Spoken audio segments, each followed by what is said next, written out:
All that good stuff, guys. Yeah, good afternoon too. Yeah, did I miss that one? Yeah, because it's what it actually is. Well, fibromyalgia, man, we've been talking about it, and we will continue to talk about it today, and actually, hopefully, give some things and some tips that you guys can use to like maybe get some results and get some relief and things while you're trying to find out really what the true underlying causes are. But sometimes you just need some relief. But it's like, with what I do, I just keep taking drugs, I just keep taking medications, and I don't know. Maybe that's what you need to do. But I'm willing to bet that even though you're doing it, you still hurt, you're still depressed, like you still don't feel good, you still don't have energy, you still don't sleep. And so hopefully some of these things can help you get some of those results. But remember, all the stuff that we're going to talk about today does not take place of testing, does not take place of actually truly finding out the underlying causes, does not take place of like all the lifestyle things that you need to do and address. But this is a good place to start. Yes.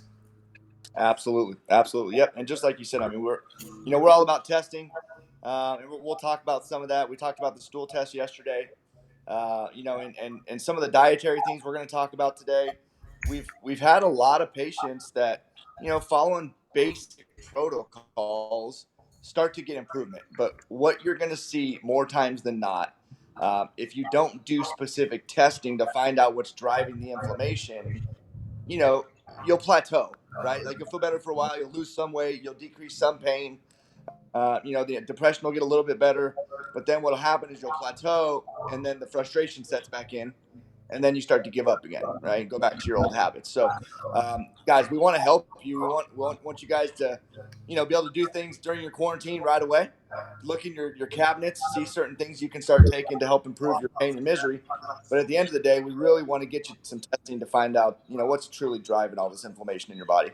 Yep. And then let me say this too, is what we're going to be doing, and we might do it starting tomorrow, but you got to be live and you got to be listening, is that we're going to start doing some giveaways as well. We're just going to give some giveaways. We're going to raffle off some tests. We're going to give away a Journey to Wellness entry fee. We're going to give away some supplements and some books and just some awesome things. And so just stay tuned for that tomorrow. We're going to be doing some awesome giveaways. So that being said, here we go. Number one. Diet. You need to eat better, and I left out, you darn well know you need to. You know you need to eat better, right? Like we make bad decisions, and then we want to just say like, well, I'm too tired, I'm lazy, I don't have time, and you have all these excuses, and so you eat this instant gratification food. But the more instant gratification that food that you eat, the more inflammation that you cause, the more problems that you cause, and the more pain that you're experiencing because of the foods that you're putting into your body. Yep. Yeah. I mean that's an easy one, guys. That's what I'm saying. And right now you can't go out to a lot of the places that you're getting this bad food from. I guess you could still pick it up, right? But that is so easy. Stop eating the junk. And you guys probably know too that you guys realize, like, you've seen it when you fall off, or when you go on a binge, or you go away for the weekend and you just eat terribly, you feel a lot worse. And the thing is, guys, is that inflammation, the processes that you started, that doesn't go away very quickly at all. It hangs around for a while. The inflammation continues to get pumped into the system, and it just makes your symptoms worse. So yeah, you got to stop with putting poison in your body. Yep. And so let's just talk real quick, because we got to make sure that we leave these people with like answers and steps, because sometimes people don't know what eating junk is. They're like, well, I'm eating good. Well, hold on. Are you eating sugary foods? Are you eating processed foods? Are you eating fast foods? Are you eating things in a microwave? Are you eating things out of a bag? Are you eating things that have chocolate and sugar? It's like the easiest thing to say is sugar, right? Like we all know sugar's bad. Sugar is in everything. You need to cut down your sugar exposure. 100%. You're eating fruit. That's enough sugar that you're going to have. Because understand, your body needs sugar. Right. You just eat too much damn sugar, and you eat the bad forms of sugar. So eating some fruit is great, but and especially now, like you're in quarantine, like you're stuck at home, sometimes you just get that sweet treat urge. Eat some fruit. Eat some fruit with some good nut butter, some almond butter, some cashew butter, some hazelnut butter, some whatever it may be for you, you know. But that's a great snack to have. But you know, stop eating all the stuff that's in the microwave and all the stuff that is just like bars with stuff, and then you're just drinking caffeine all day. One thing I was reading is that caffeine can trigger fibromyalgia symptoms. And so you're drinking caffeine, you're drinking 3, 4, 5, 6 cups of coffee a day, and you're wondering why you're hurting. You're doing that because you can't sleep, right? But again, to get well, you have to change everything, but you have to figure out what was causing it. So yeah, you got to eat better.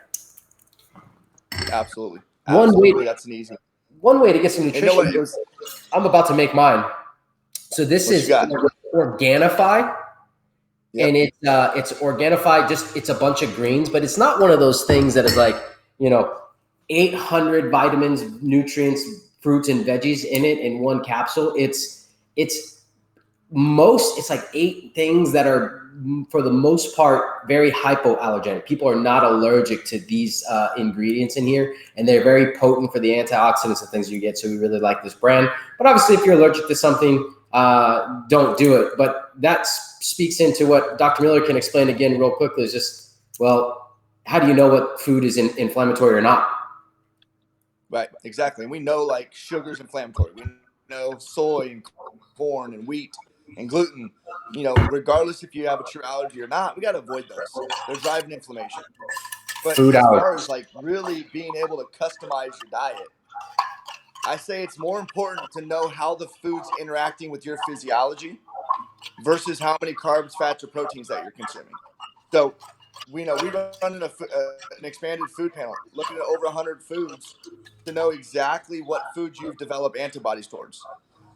And a lot of, and I'm sure you get this too, Doc. It's like, well, Doc, I don't have any food allergies. And it's like, well, most people associate food allergies with like an anaphylactic food allergy. So if I don't break out in hives, or if my throat doesn't start to close up when I eat foods, then I don't have any allergies. And the fact of the matter is most everybody has some delayed reaction antibodies or delayed reaction allergies that, again, if you don't know what they are, and Doc, and you know, his list was a lot of good, healthy, nutrient dense foods that, you know, like almonds. If Dr. Justin eats an almond, he could die. But almonds is a very nutrient dense nut. It's great for you if you don't have allergies towards it, right? So yeah, very, very important. One of my favorite tests. One test that we really recommend, regardless of what's going on, even if you don't have any symptoms and you're feeling great. It's just a great test to do to maximize your health. Can I leave this last one on there? And you saw me drink that drink, and it didn't give me that nasty face, because it's actually a pretty good little drink there. If you're interested, I have a link that you guys can order that from.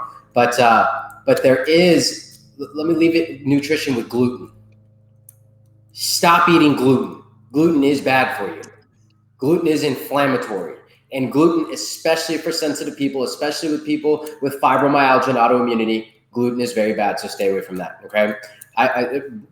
Is it Brianna? Brianna Nicole says that she's got fibro, and it's 1,000 times worse. She says 100 times worse while being pregnant. Well, yeah, I mean, you got hormone changes and hormone issues obviously going on there.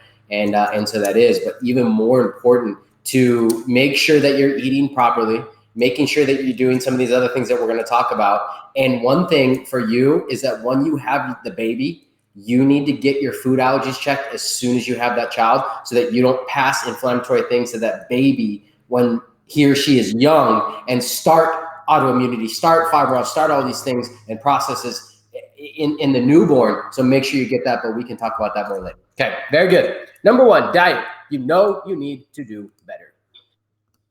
Number 2, manage your stress. This is so big. Nobody on here deals with stress, though.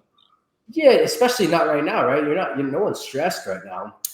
The thing is, stress, and we talk about stress all the time, is specifically for women, because women are just not able to physiologically handle stress. So the more that you stress, the more that your body stress, the more that your husband stresses you, the more that you watch Facebook and watch the news and get stressed about everything going on, you are only causing inflammation in your body, and you are furthering a bad environment, which is then going to set up for you to have autoimmunity, fibromyalgia, so on and so forth. You have to manage your stress. So what are some of the top things you can manage stress with?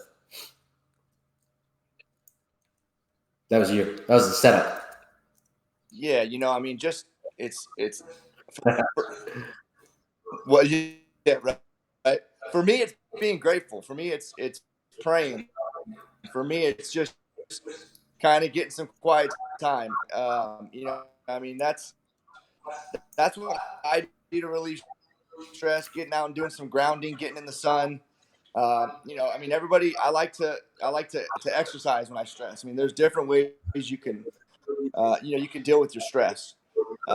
I think more importantly is response to the jobs. We all have coworkers, we all have in-laws, right? So we're all going to deal with stress, and it's not going to go anywhere. So again, getting your body positioned to where those adrenal glands, right, those stress glands can handle that stress, especially you women. Stress just affects women's physiology so much more, and that's one reason why we see more autoimmune diseases in the female population. So yeah, Right. I And definitely, you you know, know, got to do some stuff for your stress. and then Brianna says that, you know, all the docs want to do is put her on antidepressants. It's just crazy. But again, that's why you got to find a doctor that's willing to listen to you and give you help and give you hope. They are not giving you hope that, and again, hope is just tomorrow will be better than today. They're not giving you that. You're not feeling it. It's terrible. Time to fire them and find new doctors. We would love to help you out there. But when I think of stress too, you know, obviously meditation plays such an important role. The research shows that meditating twice a day for 15 minutes literally can just like reverse years and years and years of stress off your body. And if stress is the number one reason why you're sick, you get better through meditation. That is why you see people go away to like these yoga retreats and they come back and they're healed. It's like, well, yoga healed me. No, stress was your cause of your sickness. For someone else, maybe it was hormones. For someone else, maybe it was, you know, foods or infections. But for them, it was stress. So good for them. Yoga, meditations, stretching. Again, I'm with you. I love to work out in the morning, and that is my stress relief. But women are different. Women have hormones issues and can't work out at certain times. You know, due to their cycles and to their hormones. So you can do that at sometimes, but you got to do it differently at other times. But stress management, whatever works for you, you need to do it. You need to do it. You need to do it. Okay. Yep. And Okay. Dr. Shannon's put some good videos out there about like tapping and different things that she does. I encourage you guys to reach out to, you know, I think they're on our Facebook page, but look at those, watch some of those videos. Those will help. Yeah. Number 3, chiropractic can be helpful, can it not? You know, you think of chiropractic care and obviously people that are in pain. Well, chiropractic can help with pain. Now, chiropractic can also do a lot more, helping with like reconnect your brain and your spinal cord and helping like release pressure off your nerve system so that your body can heal optimally. But yes, if you have interference in your spine and that is causing pain, one of the best ways to get therapeutic relief is through a chiropractic adjustment. And people with fibromyalgia see awesome changes and awesome results with chiropractic. Yep. Yep. And especially when that's, you know, your big trigger. Correct. When you have subluxation, when you have a lot of issues in the nervous system, you're going to benefit more from an adjustment than someone that's not one of their main triggers. Yep. You know, and that's why us as a wellness way docs, that's why we do not just the herbal medicines and the testing, but we also do chiropractic, because in order for a body to function 100%, all of your systems need to be functioning at 100%. And so if you're ignoring your central nervous system, and that's a big issue with what do most people doing all day, right? They're doing this with their neck. So most people have issues in their spine, which is affecting nervous system function. So as soon as we get out of this quarantine, we will be back in the office doing those adjustments. Yep.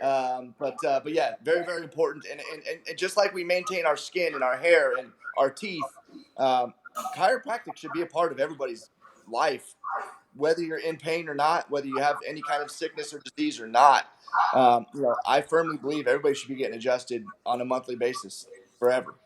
Well, it's all about just getting motion and keeping motion. And typically, a fibromyalgia patient is a person that is just they're immobile. They hurt too much. They're too tired. They're too sick. They don't want to do anything, and then they just become, you know, they become degenerative. They become restricted, scar tissue and things set up, and then you're even in more pain. So get moving, which kind of goes into the next thing that we talk about is we look at like heat. heating pads, infrared saunas, exercise, heating your body up, sweating, motion, movement, taking hot showers, taking hot baths. But heat will help to calm your body down. Yep. Calm your muscles down. Hell, it'll help to de-stress you as well. It will do so many different things. So if you have we have an infrared sauna at home. We have one of those little saunas. It's like a sleeping bag, so it's like a sauna wrap. You just lay in it, and it literally looks like a sleeping bag, and it fits right under your bed. So it doesn't take a bunch of different, different plugs. You don't have to put a 220 plug in. It doesn't take up a whole room. And you can just use it when you want. So that's an awesome thing to do. Again, it's about to get hot. Get your butt outside and sweat. Heat up. That's what I was just gonna say, Doc. The one thing that all of those have in common is what? It's gonna make you sweat, right? We got to get toxins out. You guys that are sick and have these autoimmune diseases, your detox pathways just don't work very often. Don't work very efficiently. A lot of you, think about it. Do you even sweat, or do you just get hot? Right? You just get red and hot. That's not a good thing. That's a bad thing. Some lady be like, "Well, it's kind of nice. I don't sweat and I don't stink." And no, listen, you gotta sweat. If you're not sweating, you are going to be sick. You have to get out and sweat. So, if you just get out and you get really, really hot and you don't sweat, again, reach out to us, guys. I mean, that is something that can be fixed, and it needs to be fixed, or your body is. Because listen, guys, I mean, I don't care if you're eating clean. You walk out your front door, you're exposed to toxins. You're exposed to chemicals. You just are. And so one way your body gets rid of those is through sweating, through your detox pathways. If you can't detox, toxins will continue to build and build and build. At the end of the day, it's going to be a bad day, a sick day. Yep. So get out, get moving, and get that heat. How again, it's some people it's just taking. I know some people just take like hot baths or just like sit in the shower forever and until the hot water runs out, and that's fine. That will help you. That will make you feel better. Whatever you need to do. Some of us have hot tubs in the backyard. Hot tubs are very nice and very, very helpful as well. But if you got a hot tub, you don't want to sit in a hot tub full of chemicals. And so, like, in our hot tub, we've got some all organic, all natural, different types of chemicals. Well, it's not chemicals, but that we use in the place of chemicals. Yes. So make sure that you're using the right kind of stuff. Okay. Is this helping? Give me some thumbs up. Give me some emojis. Give me some likes. Give me some comments if you are following and if you like this. As always, we ask you to share this around because people need to hear this. Okay. Let's go into number 5. Number 5, and this is probably the biggest one that everybody wants. They want answers because really, like, they just want to know what I can take to feel better. Because much like medicine treats fibro with whatever antidepressant, whatever pain, whatever autoimmune, immune suppress, whatever drug to try to cover up the symptoms. And then functional medicine tries to give you just all these supplements to make you feel better. Now, can some of these supplements that we talk about right now, can they make you feel better? Sure. Yes. Is that making you healthy and fixing you? I would challenge that. You just because when you stop taking the supplements, just like when you stop taking the drug, the symptoms all come back, and that's what you don't want. So be very careful getting into that. Just like I'm just going to take these supplements. But here's a couple supplements that you can take that help. One of the greatest things that we see with people that are in pain and have especially a bunch of like connective tissue stress that they hold on is magnesium. Magnesium can do wonders to you. Take some magnesium at night to help you sleep. It'll calm your muscles down. It'll help with aches and pains. It can help with anxiety and depression. It can help you with your bowel movements. Now, speaking of bowel movements, what is one of the tests that we talked about the other day that would be a good test to have for somebody that has fibromyalgia? A stool test. A stool test.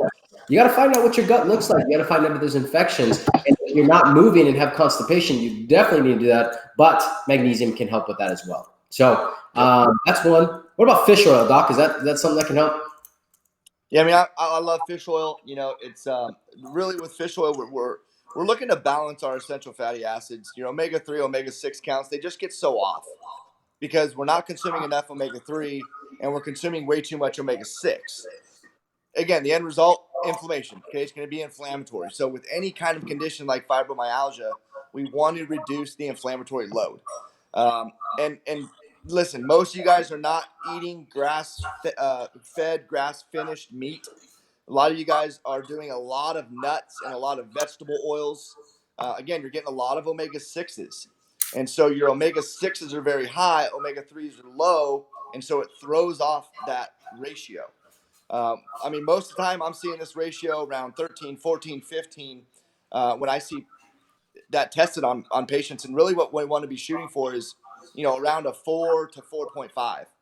And unless you're supplementing with a good quality fish oil, most likely you're not going to be able to attain that. So, but again, commercialized beef, you're getting a ton of omega 6. Farmed raised fish, a lot of omega 6. And so, a lot of these diets, especially like condition specific diets, they will say, avoid these foods, do these foods. But what's up, Jaser? They don't talk about the importance of eating organic. They don't talk about the importance of wild caught fish, the importance of grass fed, grass finished meats, right? So, very, very important to make sure your omega 6, omega 3 ratio looks good. And at the end of the day, most of the time, you're going to need to supplement with omega 3. Yeah. And I think I read it cholesterol month. And so maybe that's what we'll do next week is we'll talk about cholesterol, Doc, and go off. I think that's a good idea. Yep. So, a couple others. Hey, Danny, what's up, girl? Thanks for jumping on. Sandra, thanks for jumping on. Yep. Hope all is well. So I got a good story about Charlene there. Sandra said, Charlene, this may benefit you from this. So I've been working with Charlene for the last few months, and she's done. So she has suffered from fibromyalgia. She'd be okay with me sharing a little bit about her story. She got so much pain drugs. She was taking so many pain pills that she was completely just tuned out. She had a patch on her that was stronger than morphine. But in a matter of a few months, she's been able to completely get off of those pain pills, the pain patch, which, I mean, is just phenomenal. I mean, talking to her, she sounds better. She sounds healthier. So, I don't care how long you've been dealing with it, because this lady's been dealing with this issue for 40 plus years.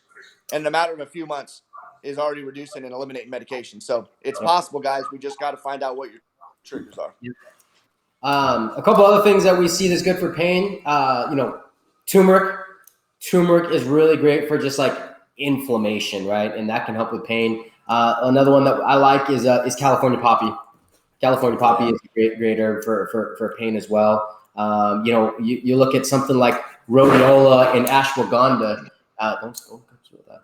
Ashwagandha, because what those things are going to do is that they're adaptogenic, and they can go in and they can help to balance hormones and balance some stress things. But again, all those supplements that we just named off can definitely help, but they don't fix. They can help, but they don't fix. We have to figure out that main trigger. Okay. And the only way to know that's through testing, right? So absolutely. So I threw in a bonus in here, and the bonus is sunshine. Vitamin D, specifically vitamin D3, which most of us are deficient in, and we kind of spoke on that just briefly earlier. It's like, vitamin D is, getting out in the sunshine, getting out moving, grounding. If you don't know what grounding is, A, go back and watch some of our videos, but B, it's getting outside. I haven't worn shoes for a while, I just get outside and be barefoot and just enjoy it. And just kind of get those electrons and those antioxidants in your body. It's amazing stuff. But vitamin D can help with chronic pain. It can help with cancers. It can help with so many different things by just getting out of the sunshine, taking 5 to 10,000. I would say more towards that 10,000 now, just because it's, can also help immune wise to a certain degree. And right now, that's obviously an important thing to have taken care of. So get outside, ground, and enjoy the fresh air. And I just want to mention too, the levels you want your vitamin D at. You definitely want your vitamin D levels up above 60, ideally like up around 70, 80. And so the ranges that they're telling you, they want it between 20 and 30. You're so deficient when you're down that low. And again, kind of like fish oil, these are two things that I recommend for a maintenance for everybody: fish oil and vitamin D, because it's just so hard to keep your levels up unless you're supplementing. Got to get tested on that one. Yep, for sure. Kim says there's huge hail in Bourbon County here in Kentucky. So wonder if that's coming our way. I thought every county was Bourbon County. Yeah, well, that might be true also. Bourbon might be something that helps with fibromyalgia. No, that is not true. That is true. It can help with pain, but we are not promoting that by any means. Yeah, especially all the grains and stuff in bourbon. I wouldn't pick that alcohol. Nope, nope, nope. And so again, guys, those are 5 things with a bonus 6 things and a couple extra stuff that we talked about in there. The things that you can do to start getting some relief from your fibromyalgia. So be sure to share this around. Be sure to comment. Be sure to ask questions. We are putting like all these videos together for you guys over the next few weeks and setting stuff up for you. So I want to know, what do you want to know about? What do you want to learn about? What topics are you interested in? And are you interested in winning free stuff? Are you interested in winning free testing, free books, free supplements? If you are, stay tuned tomorrow as we have an announcement, and we will be raffling off and having somebody win something fun to enjoy quarantine with. So, and so I think we have to have you like and share the video to enter any kind of giveaways. correct. You got to definitely like and share. Danny says, what if the fish oil makes you sick? I have a great medical grade, but it upsets my stomach. So Danny, I would say that it kind of goes along with those that like burp it up a lot and have a lot of fishy taste. The first thing I would address is stomach acid. Most likely you're just very low in your stomach acid, which can lead to, that if you have acid reflux, that's a big indicator of having low stomach acid. If you belch a lot, things like that. If you're not able to break down fats, all these things can indicate a stomach acid issue. So she says that's me. So that's you. Yep. So yeah, that's what I would focus on. So you can do things like some betaine, HCl, apple cider vinegar. We shot a video on that earlier in the week or last week. I don't know, all the days running together, but apple cider vinegar, a couple shots of that a day would be huge for your digestion. But reach out to me, Danny. We can talk more. Yeah, awesome. So make sure you tag some people that have fibro that are looking for help, that need some answers. And man, we appreciate you guys watching. We appreciate you guys commenting, and look forward to tomorrow. And we'll be raffling off some cool stuff for you to win. But you have to like it, you have to share it, you have to start commenting and tagging people. Get involved, stay around. We love to take care of you. I've been taking shots with the mother. You're taking shots with your mother? Well, that's good. But also taking shots of apple cider vinegar with the mother is the thing to do. And taking, basically a rule of thumb is like over 150 pounds, you should do, we'll say 3 ounces. Under 150 pounds, 2 ounces, and a shot is basically an ounce. So awesome. Well, cool, guys. I hope you enjoyed, and we look forward to seeing you tomorrow. See you guys. Have an awesome day.